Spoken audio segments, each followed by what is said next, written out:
Hello guys, and welcome back to another video here on my YouTube channel. Now today's video, it is a match preview. It's third versus fourth.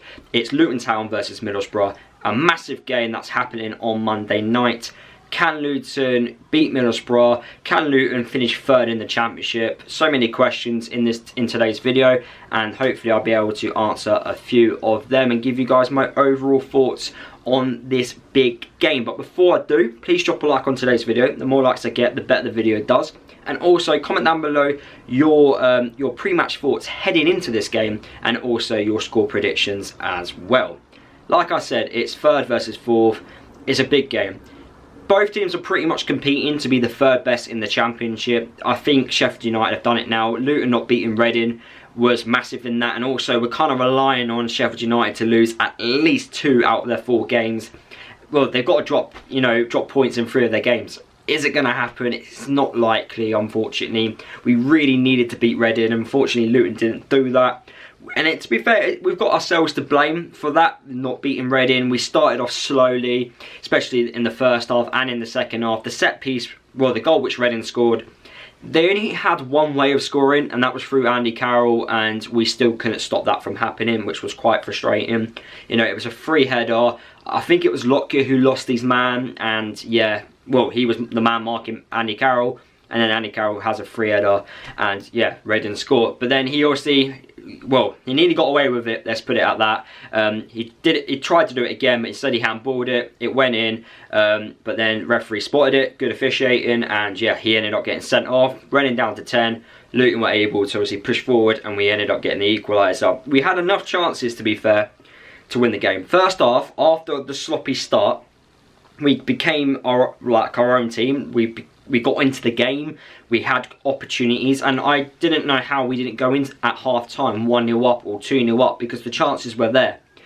And then second half, yet again, lots of chances again, but we just weren't able to get the 3 points. And because we weren't able to get the 3 points, 2 points dropped. Yes, it keeps our unbeaten run going into towards the playoffs, which is fantastic, but unfortunately the race to try and get that second place spot and relying on Sheffield United to drop points is, unfortunately, it's just too big now, and there's not enough games left, which is really gutting, because I don't think Sheffield United have been the second best team in the league. I really don't. I think they just started, they had a good first half of the season that went in their favour a little bit. Both times I've seen Luton play Sheffield United, I feel like we have been both the better team on both occasions, but unfortunately we just weren't able to get over the line. But in this game against Middlesbrough, it's both teams fighting to, you know, get third place in the championship. Why is that so important? If you finish third in the championship, you know, the second leg in the playoffs, you are the home side. So if we ended up losing the first leg, which would be the away leg, we then could look at that in the second leg and try and use our home advantage to try and get over the line if we are losing, or whatever happens on whatever scenario. Same thing happens if you are fourth in the championship. You are also the home team in the second leg as well. But if you finish fourth, you play whoever finishes fifth, and if you are third, you play whoever finishes sixth. That's how the playoffs work, if you guys are not aware, but I'm pretty sure majority of you guys who are watching this video are aware of that. So that's what pretty much Luton and Middlesbrough are competing for. Both teams are competing to try and be on good form heading towards those playoff, the playoffs, and also finish as high as they can in the championship. Now, when we last played Middlesbrough at their place, I felt, well, Michael Carrick was still new as a, Middlesbrough manager, and it was Rob Edwards' first game in charge of Luton. Now, I felt in that game, the first half was Luton. We done really well. Clark got the goal. But then in the second half, it was Middlesbrough. They piled on the pressure. Amari Bell got sent off, which I felt was the reason why we lost the game. I felt if we had 11 players on the pitch that day, we could have, grinded out a draw. But unfortunately, it weren't meant to be. And when we did play Middlesbrough, I didn't really assess Michael Carrick's style of football as much as I probably should have done. I think it was still early, even at that stage, in Michael Carrick's career at Middlesbrough. But I think now you're starting to see a good style of play there, and with the way they like to play their football. And I think in this game, you're going to see it a lot better than what we did in the reverse fixture. I have a lot of questions for Michael Carrick. He's done a fantastic job, and obviously if he has, a manager career like he did as a, you know, as a footballer, then he's obviously going to be extremely successful as a manager. He will win a lot of things. He will go, you know, to the very top. I have no doubt about that. He's a very intelligent bloke. He was a fantastic footballer, an underrated one in fact, and had a great career. I have a few, you know, question marks, you know, because he's got a really good Middlesbrough squad. There's no doubt about it. Wilder, he had the squad there. I just don't think Wilder just weren't able to get results. The style of football wasn't quite clicking amongst the players. And yeah, Middlesbrough just weren't winning games of football, and that's why they were around the bottom, you know, 3 places in that relegation zone in the Championship. And then obviously Carrick's come in, he's gone, okay, I like these group of players, but this is the style I want to play, and results have come. They've gone on runs and they've done extremely well, and that's why Carrick's been shortlisted to be manager of the season. I also think Edwards should be in for a shout. Yes, Carrick was there longer as a Middlesbrough boss, but I think what Edwards has done under the budget, you've got to look at this, under the budget now, Middlesbrough were able to bring in Archer, who was fantastic for Preston North End last season, and you know, look at what Archer's done this season in the Championship. You know, that's the type of player which Middlesbrough can attract because of the, you know, I say the facilities and also the budgets which Middlesbrough have. Luton, we don't have that same budget, and if we did have the same budget as Middlesbrough, you know, I would be saying we would be finishing in the top 2 if we did, but you know, but we don't.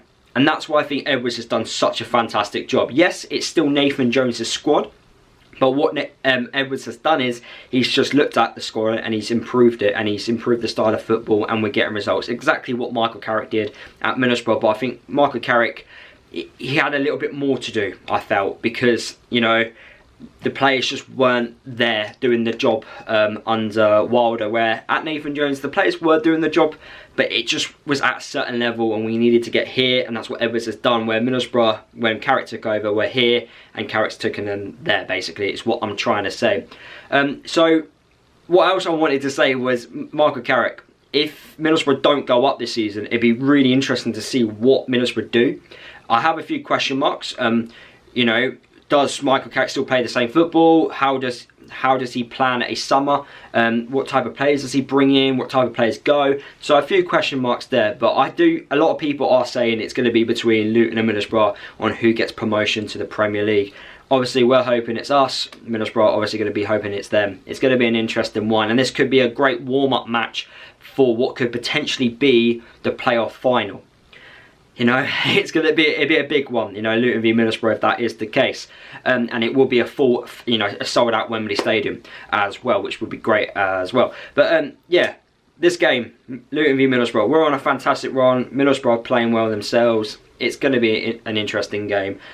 I believe we can get something from this game. I really do. I feel like we can keep our unbeaten run going. I think a draw is still a good result. I don't think it matters. Like I've already said in this video, second place is done and dusted in my eyes. So we don't need to go all out for a win. I think it's just about us, you know, okay, how can we expose Middlesbrough's weaknesses? And that's, you know, I feel like this is the game, you know, this is the warm-up game that could help us, you know, figure it all out, and hopefully going forward, you know, if we do play Middlesbrough in the final, you know, this will be the test. This will be the game which we'll look back on and go, okay, this is where we were able to cause them problems, you know, and so on and so on. If we turn up and perform badly, we're not doing ourselves any favours here. So we do need to turn up. And also, if we start a half like we did against Reading and against Blackpool as well, Middlesbrough won't just score 1, they'll score 1, 2 and 3. They will 100% do that because they've got the players to do that. The players are on form. Like Akpon's, you know, he's in the team of the season because he is scoring goals, and he's on it. Well, his goal record is fantastic so far this season. So we just got to watch out for it, and I don't think Middlesbrough need many chances. If we just give them a chance, they'll take it. So we got to watch out. It's nice that we've got players coming back from injury, key players as well. Elijah's coming back, Clark's coming back as well. So that's important for us, making sure that we have a fully fit side. Lockyer did come off against Reading with an illness, so it's not, you know, injury related. We just hope he's fit and well, so then he can slot back in and to be in that defence. He's important. And yeah, I've got strong confidence that we can obviously get something from this game. I'm going to go with a 1-1 draw. I think both sides will score. I think Middlesbrough will score first and we will get the equaliser. But yeah, those are my predictions. I'm going to go with Morris to score. Morris is just on fire at the moment, isn't he? He's just performing really well, and I think he should also be in team of the season. But yeah, those are my thoughts, guys. Let me know your thoughts down in the comment section of the video, as I already said, and your score predictions. And yeah, I'll see you guys all in my match vlog, which I will be doing for this game.